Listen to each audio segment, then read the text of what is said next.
Coach Kayla, and today's episode was inspired by our lovely, amazing client, Lynn, who had two very good questions for me, okay? One of them I've talked about before, but I'm going to talk about it more directly in regards to her question, okay? And then the second question, I don't think I've ever talked about, at least not to the extent that I'm about to, okay? So Lynn's first question was, Kayla, I've done all of the different diets. She's like 60 something. She's literally tried them all. Like, you can name it, she's done it. And she's a very heavy researcher in that if she goes into a diet, she's going to research everything about it and understand the ins and the outs and how it works and all that kind of stuff. Okay. She doesn't just follow it. She knows it, And so sometimes that's really hard for people to let go of because they've learned all of this information. And for a period of time, that information was relevant and it applied to their lives. But for now, it doesn't anymore. And I think for a lot of people, it's hard to let go of past knowledge if it somehow served you previously. Okay. But if it no longer serves you, then you need to let it go. Right. So she's done all the diets and she learned all the stuff. And basically she was saying, does any of it really matter if you're actually following this, the building blocks of what it takes to lose weight and get healthy? And I said, no, none of it really matters. They just put it there because, one, people don't like that things are so simple. It has to be complicated. I'm a firm believer that if things are, the more complicated things are, the more people are actually going to believe that it's true, which is unfortunate, right? For instance, we have people come to us that do juice cleanses and they starve themselves and they do all sorts of weird, random diets. And then when we tell them that for the first 2 weeks, they're just going to eat off of a list and eat as much as they want and whatever they want, it just has to be on the list. Most people are underwhelmed. They're like, are you kidding me? Last time I had to eat all this packaged food and only consume 900 calories a day. I don't understand. I can eat as much as I want. Yes. Just on the list, right? And for a lot of people, they don't believe that it's going to work. It's too simple. It's too easy.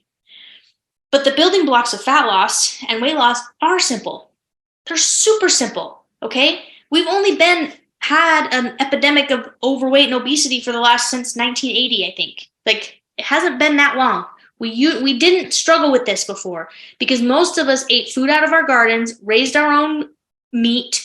We did all of these things. Now food's just too convenient. It's too convenient. It's too readily available, and we don't move. We do not exercise. We do not move enough, okay?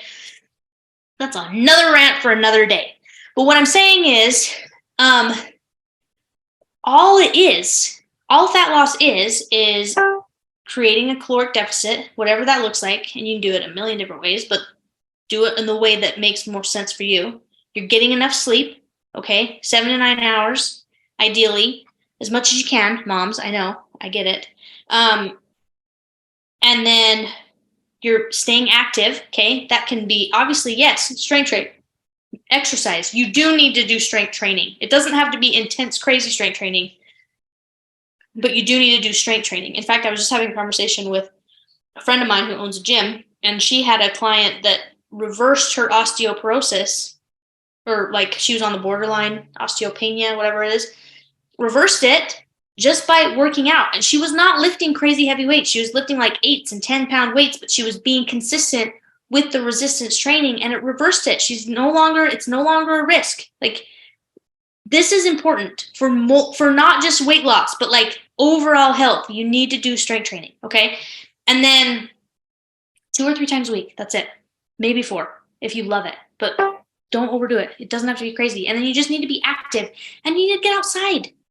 Enjoy the sunshine, okay? That's it. That's it. If everybody just did those, 4 things, everyone would be healthy. Everyone would.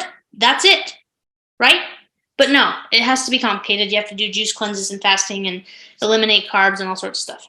No, okay? And eat to your blood type. That's one that drives me nuts.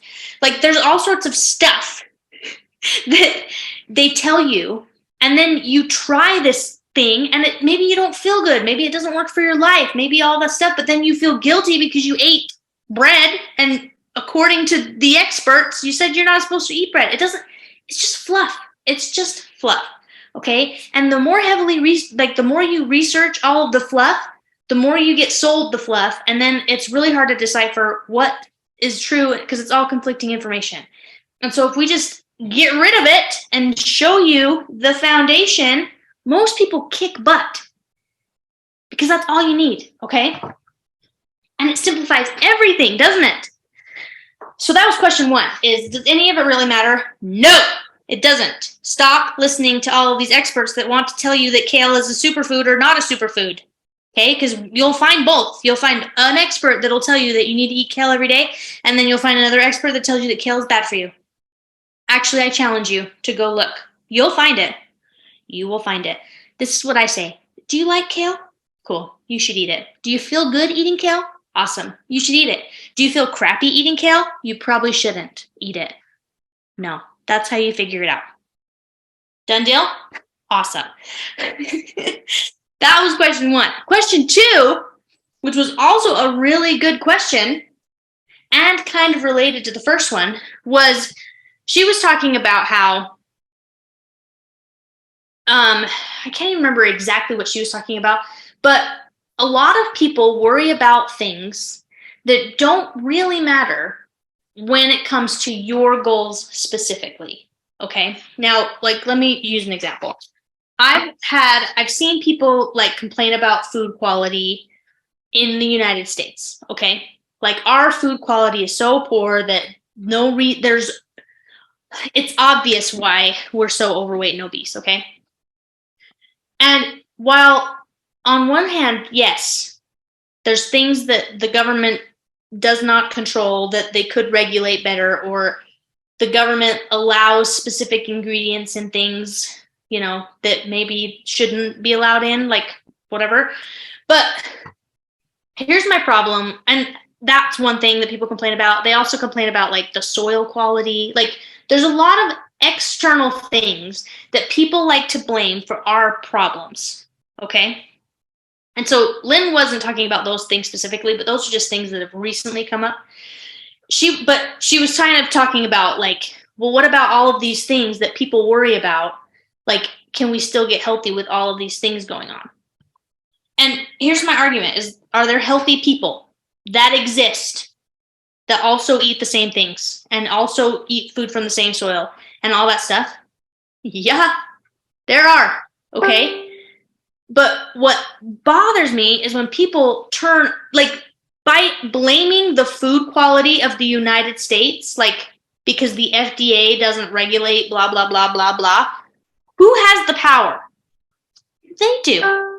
You just gave them the power. You have no control over whether or not you eat Doritos. They force feed it to you. If Doritos are so bad, stop eating them. Just stop. Don't buy them. Do you know what I mean? You have the power to control whether or not you eat Doritos. Not that Doritos are bad or good. They're just Doritos. Okay? If you like Doritos, eat them. Just don't eat too many of them. I don't know. Do you see what I'm saying? Take the power back.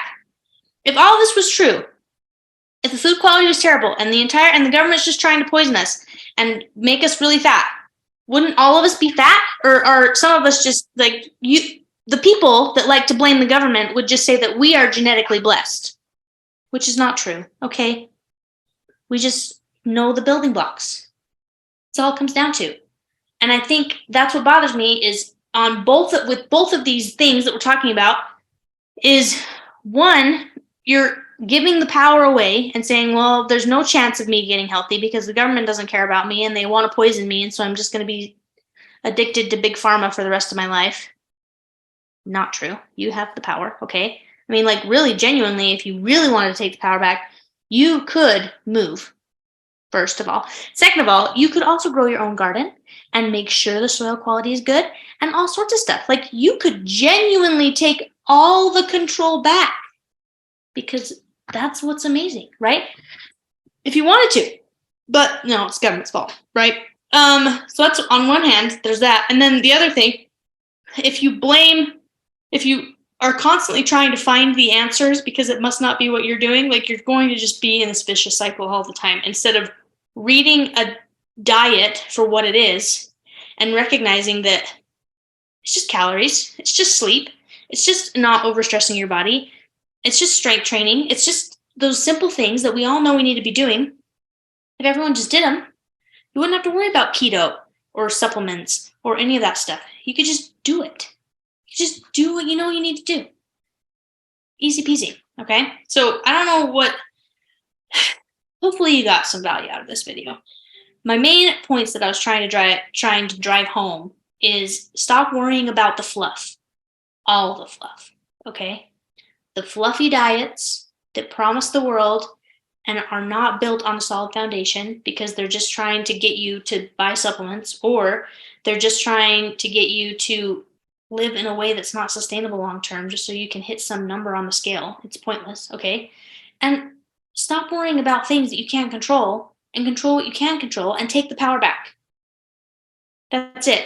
If the soil quality sucks, cool, fix it. You have soil in your backyard probably where you can plant a garden, right? Or only buy food from where you know the soil is good, right? Or if the food quality is so poor in the United States, then I don't know, grow your own, right? Or stop buying stuff at the grocery store. There's like, look, a million different things. But we need to take the power back in all the instances. Learn the building blocks so that the fluff is irrelevant, and control what you can control so that the fluff is irrelevant. Fair enough? Anyway, hopefully this was valuable. I will see you all next time.